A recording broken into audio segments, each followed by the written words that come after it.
Friend, कैसे हो सभी लोग। आज के इस वीडियो में हम जानेंगे कि अनुच्छेद 19 क्या है और ये इसको माना जाता है बैकबोन्स ऑफ कॉन्स्टिट्यूशन, यानी ये बहुत ही महत्वपूर्ण अनुच्छेद है। तो इस अनुच्छेद के जितने विभाग हैं, जितने भी चीजें हैं, मैं अनुच्छेद 19 को विस्तार पूर्वक बताऊंगा, क्योंकि इस अनुच्छेद को जानना हर एक व्यक्ति, हर एक लोग के लिए बहुत ही इंपॉर्टेंट है। तो सबसे पहले जानते हैं 19 का पहला। 19 के पहले में आता है अभिव्यक्ति की स्वतंत्रता।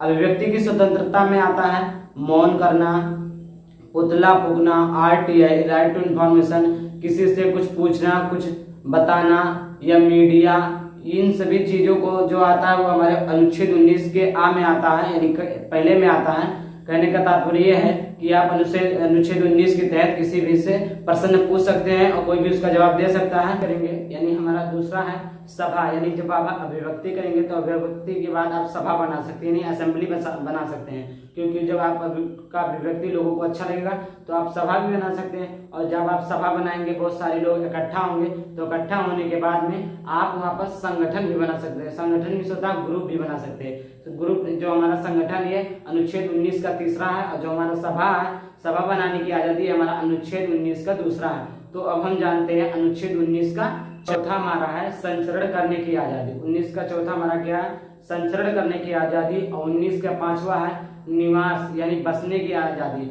आप कहीं पर भी जाकर आप बस सकते हैं, आप स्वतंत्र हैं, आप कहीं भी दूसरे भी प्रदेश में जाकर आप वहां पर रह सकते हैं। 19 के बाद में है 19 का छा। 19 के छा के अंतर्गत आपको संपत्ति की आजादी, यानी आप कहीं पर भी उस जगह पर संपत्ति खरीद सकते हैं, कोई जगह खरीद सकते हैं, कोई वस्तु खरीद सकते हैं। और उसके बाद में 19 का सातवां हमारा है व्यापार करने की आजादी, यानी जब आप संपत्ति खरीदेंगे तो उसके लिए आपको धन की आवश्यकता पड़ेगी। जब धन की आवश्यकता पड़ेगी तो उसके लिए आपको व्यापार करना पड़ेगा, कोई काम धंधा करना पड़ेगा। तो आप उसके लिए भी स्वतंत्र है, आप कहीं पर भी अपना व्यापार शुरू कर सकते हैं। और ठीक, और ये हमारा अनुच्छेद 19 बैकबोन्स ऑफ कॉन्स्टिट्यूशन खत्म होता है।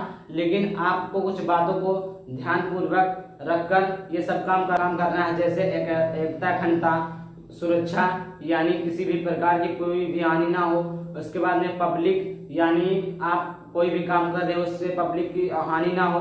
किसी का मोरल ना गिरे, किसी कॉर्ड, यानी मोरल मिस होता है, यानी किसी का वैल्यू, किसी का सम्मान, किसी का अपमान ना मत हो, सभी लोग खुशी रहें। तो आप इसको ध्यान में रखकर ये सभी काम कर सकते हैं। जय हिंद, जय भारत।